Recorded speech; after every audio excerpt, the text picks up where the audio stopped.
খালের উপর বেআইনি নির্মাণ আর খালের উপর দিদার বেআইনি দোকান। সাতগাছিয়ার মহিষগোট রোডের ঘটনা।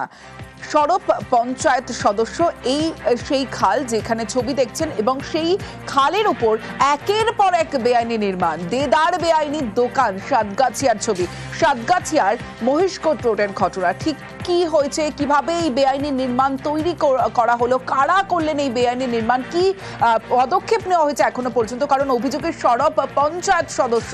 আমার সঙ্গে সমীর রয়েছে। সমীর, দেখো, সাতগাছিয়া বিধানসভার মধ্যে পড়ে এই মহিষগোট এলাকা। এই যে খাগড়ামুড়ি গ্রাম পঞ্চায়েতের যে এলাকা, সেই খাগড়ামুড়ি গ্রাম পঞ্চায়েতের এলাকার মধ্যে যে খালের উপরে বেআইনি ভাবে নির্মাণ হয়ে চলেছে, বারবার হয়ে চলেছে। এটা প্রশাসনকে বারবার জানিয়েছে, বিষ্ণুপুর থানাকে জানিয়েছে, জানিয়ে কোনো শুরু হচ্ছে না। কিন্তু পুলিশ আসছে, পুলিশ যখন এসে চলে যাচ্ছে তারপরে দেখছে আবার কাজ শুরু যাচ্ছে। এই নিয়ে ওখানে সরব হয়েছে যে ওখানকার যে পঞ্চায়েত আছে, পঞ্চায়েত খাগড়ামুড়ি পঞ্চায়েতের সদস্য, সে নিজে লিখিতভাবে এবং সাধারণ মানুষের সই সাক্ষ্য করে জমা দিয়েছে, এসপিকে জমা দিয়েছে। তাও এখনো পর্যন্ত কোনো কাজ হয়নি। তারপরে বিধায়ককে জানিয়েছে, যে সাতগাছিয়া বিধানসভার বিধায়ক, তাকে জানিয়েছে। বিধায়কও নিজে বলেছে আমি জানি, কিন্তু আমি কোনোভাবে কিছু করতে পারছি না।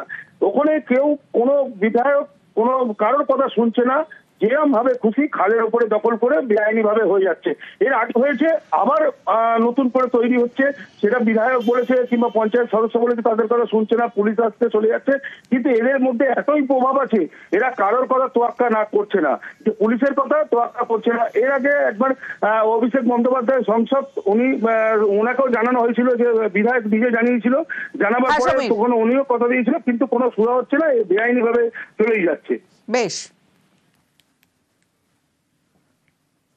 আমরা এর জন্য এলাকার লোক প্রতিবাদ করছি। পঞ্চায়েত স্তরের লোকেরা কিছু পয়সা টয়সা খেয়ে এই কাজটাকে তাকে করাচ্ছে। 200-300 লোকের আমরা সই করে নিয়ে সেচ দপ্তর থানাকে দিয়েছি এক কপি, এমএলএ সাহেবকেও জানিয়েছি।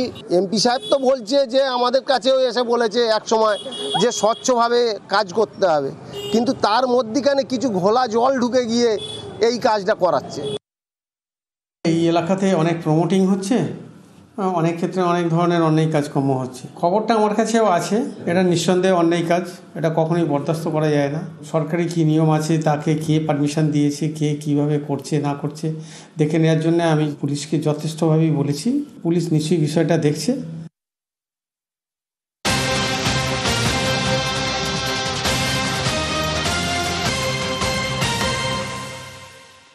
এবার বাসন্তীর খবরের দিকে নজর রাখবো। বাড়ি বাড়ি গিয়ে তথ্য চুরি, সার্ভে করতে গিয়ে আটক মহিলা। বেসরকারি সংস্থার হয়ে সমীক্ষা চালানোর অভিযোগ, মহিলাদের থেকে একাধিক তথ্য সংগ্রহের অভিযোগ রয়েছে মহিলার বিরুদ্ধে। বাড়ি বাড়ি গিয়ে তথ্য চুরি, সার্ভে করতে গিয়ে আটক মহিলা। সরাসরি চলে যাব, অনুপ রয়েছে আমার সঙ্গে। অনুপ, এই মহিলার সম্পর্কে এখনো পর্যন্ত কি তথ্য রয়েছে, এবং এই মহিলা কোথায় তার বাড়ি, কি কারণে তিনি এই সার্ভে করছিলেন, এবং কিভাবে আটক? দেখো, যেটা হচ্ছে এলাকার মানুষজন একটা অভিযোগ করছে, যেটা হচ্ছে গতকালকে হচ্ছে দক্ষিণ 24 পরগনার বাসন্তীর কাঁঠালবেড়িয়ার বিভিন্ন এলাকায় সুজাতা সানা নামে এক মহিলা, তিনি কিন্তু বাড়ি বাড়িতে গিয়ে তথ্য যাচাই করছিল। এমনকি যে ট্যাবের মাধ্যমে তিনি সেই তথ্যগুলো, যেমন একদিকে আধার কার্ড, ভোটার কার্ড সহ গোপন তথ্য কিন্তু তাদের কাছ থেকে নিচ্ছিল, বিশেষ করে মহিলাদের কাছ থেকে।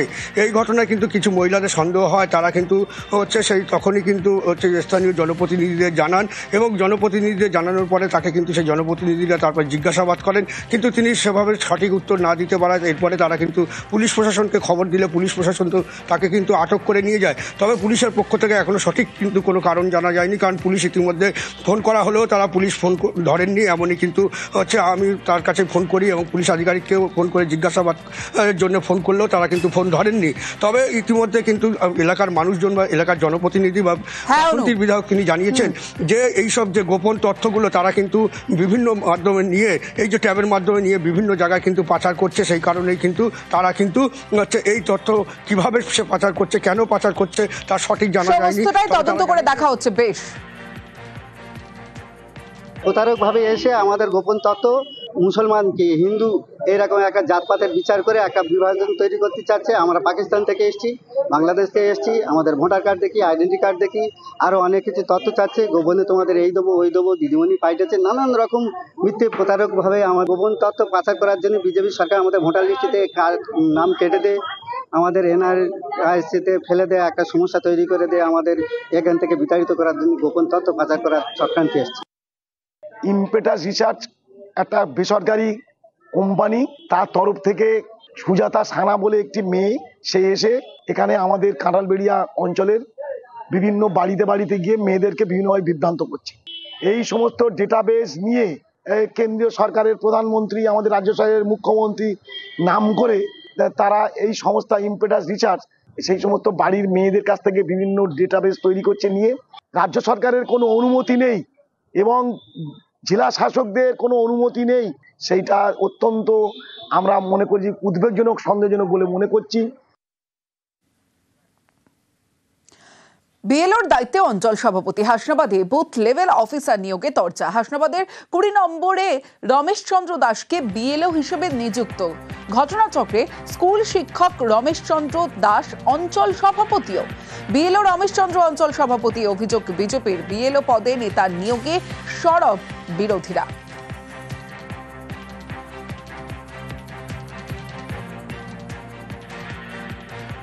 রমেশ চন্দ্র দাস হাসনাবাদ পঞ্চায়েতের অঞ্চল সভাপতি তৃণমূলের, তাকে নিয়োগ করা হয়েছে বিএলও হিসাবে।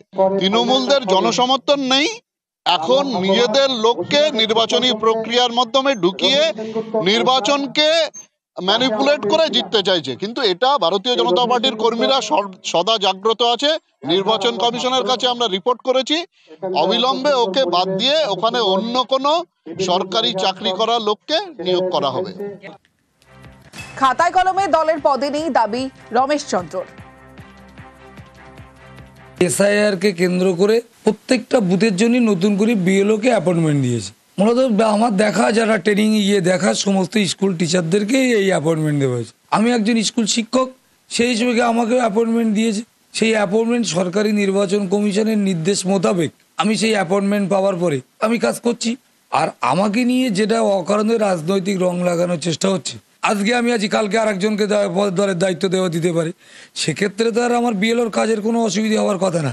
আর আমি যখন এই কাজটা করার জন্য শপথ নিয়েছি, এখানে দলমত নির্বিশেষে সরকারি গাইডলাইন অনুযায়ী আমি কাজ করব। হাসনাবাদে বুথ লেভেল অফিসার নিয়োগে তরজা। নির্বাচন কমিশন নিয়োগ করেছে দাবি বিধায়কের। বিএলও তো নির্বাচন তো পরবর্তীতে নির্বাচন কমিশনের ইনস্ট্রাকশনে হয়েছে, কারণ আগে তো বিএলও সবকে স্টপ করে দিয়েছিল, আগে তো আইসিডিএস কর্মীরা ছিল। হ্যাঁ, এখন এটা তো করেছেন নির্বাচন কমিশনার, সেটা তো এর ব্যাপারে তো আমাদের কোনো হাত নেই।